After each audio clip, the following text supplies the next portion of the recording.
someone had written, I tried to deny all other interests, and as not doing good result, I realized willpower is of no use against the unreal. It is like being trapped in quicksand. Moving also keeps me trapped. So gently trying to hold on to I am. Everything that rises is out of my concern, but I seem to fall into a trap of ignoring what needs to be done, like things that fall into my head when reject. The wording is not very clear, but I get the gist of it. That is, if we forcibly try to not take interest in the things that interest us, we are just setting, as Bhagavan used to say, we cannot control the mind by thought. We cannot, because if we try to control the mind by thought, we are setting one thought against another thought. So Bhagavan said the mind can never be controlled or curbed by a thought. So if we think I shouldn't be interested in all these things I'm interested in, we are then setting up, we are trying to, we are using thought to try to deny thought. So it's counterproductive. This is what Bhagavan said about yoga. Yoga, the aim of yoga, of Patanjali's classical yoga, is chitta.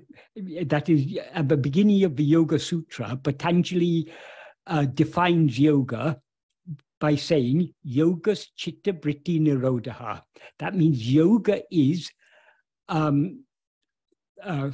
restraining or stopping or curbing chitta vritti. Chitta vritti means the mental activity. In other words, thinking, trying to stop thinking. That is yoga. Or the aim of yoga is to stop thinking. Because we cannot stop thinking by thinking, we have to use, in order to stop thinking, yoga gives a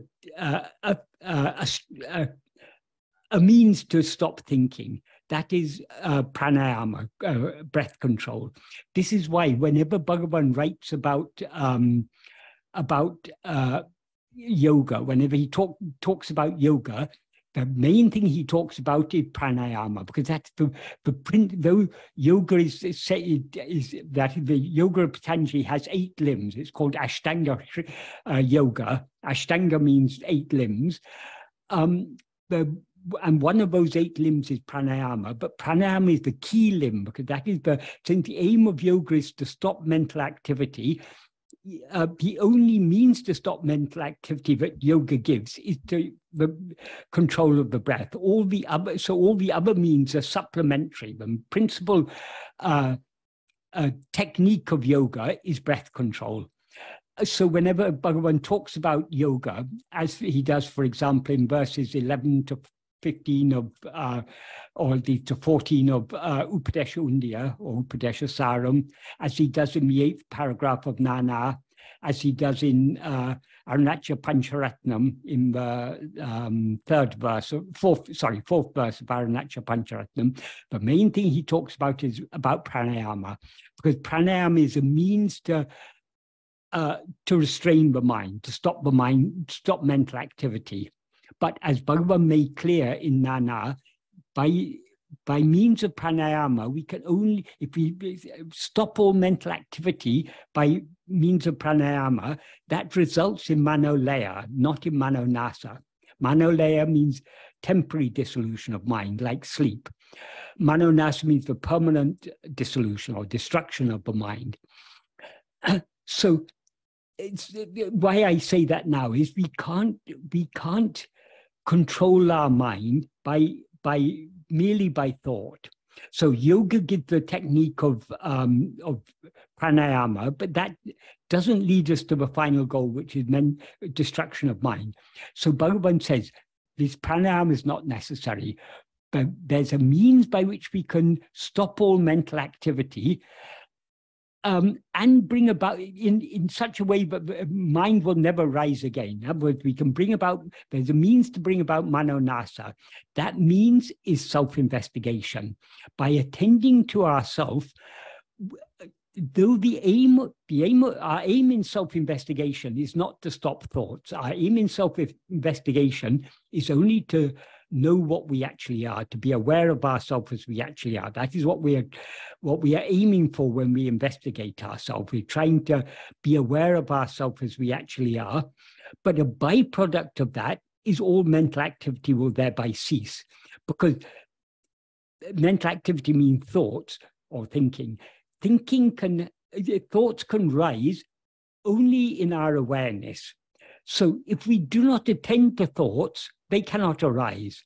So in self-investigation, we are turning our mind, our attention away from all thoughts back towards ourselves. So by turning our attention back towards ourselves, we are thereby depriving thoughts of the attention that they need in order to rise and flourish.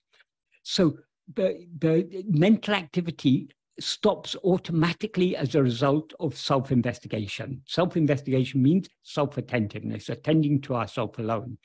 So this is the means by which Bhagavan has given us as I say, it's not the principal aim, but if we want to stop thinking, if we want to stop mental activity, this is the best means. The only alternative is pranayama, or obviously we can take some drugs, take some sleeping tablets, then we fall asleep and all mental activity stops. But other than by drugs or some other physical means, the only options are either pranayama or self-attentiveness.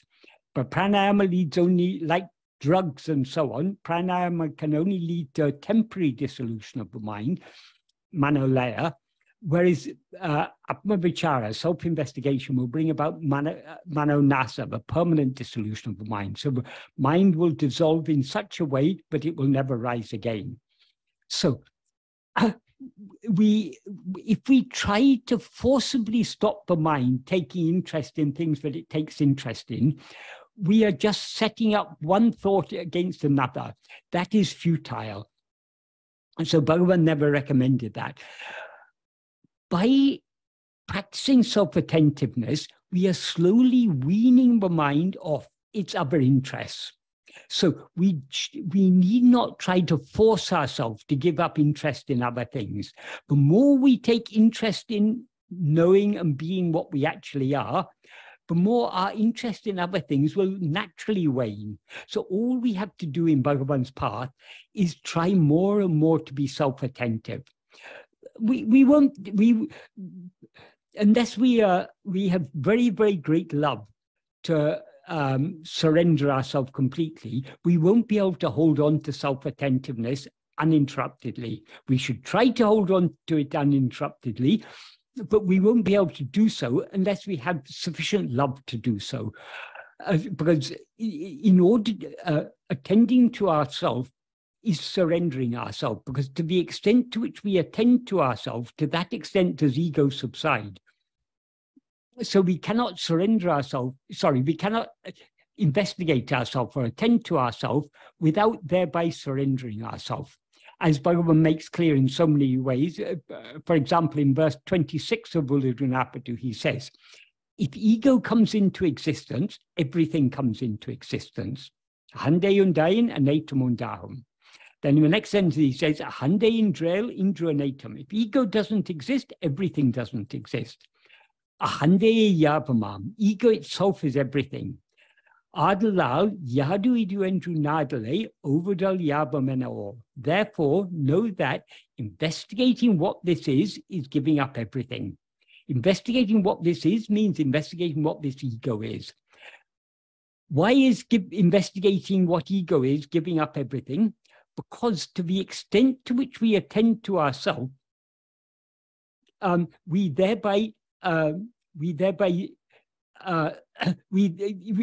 as ego thereby subside.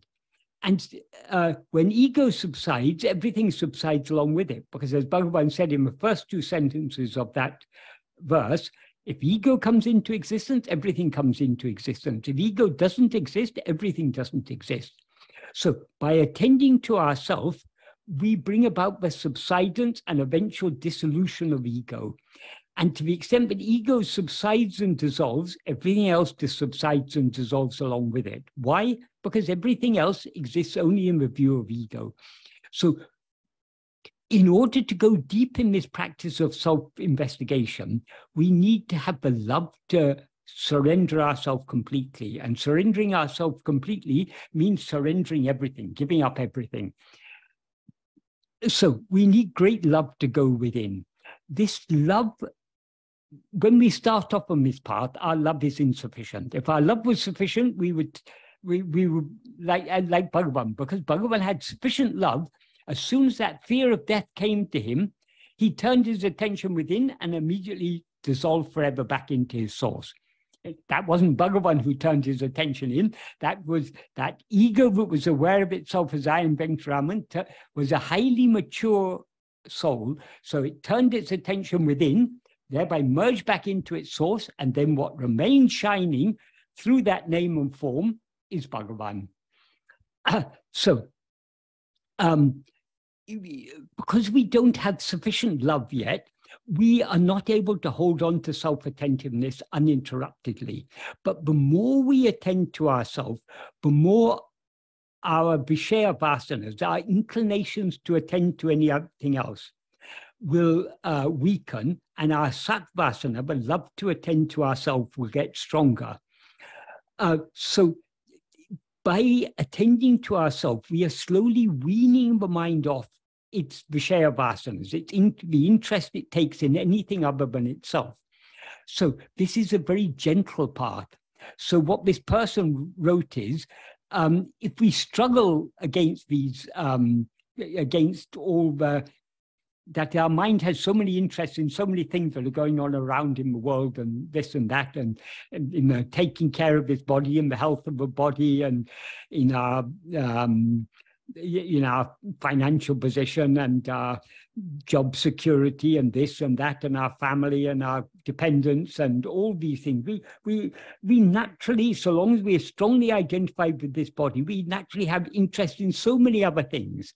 But to the extent to which we turn our attention within and persevere in practicing self-attentiveness, our interest in other things will grow weaker. It'll be less strong.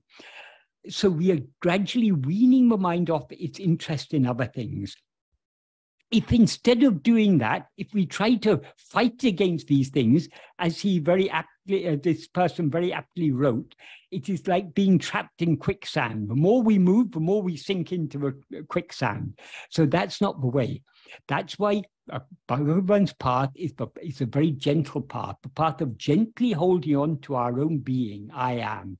The more we gently hold on to our own being, the more everything else will drop off automatically. The interest that we have in other things, our desires, our attachments, our hopes, our fears, all these will drop off automatically to the extent to which we hold on to self-attentiveness.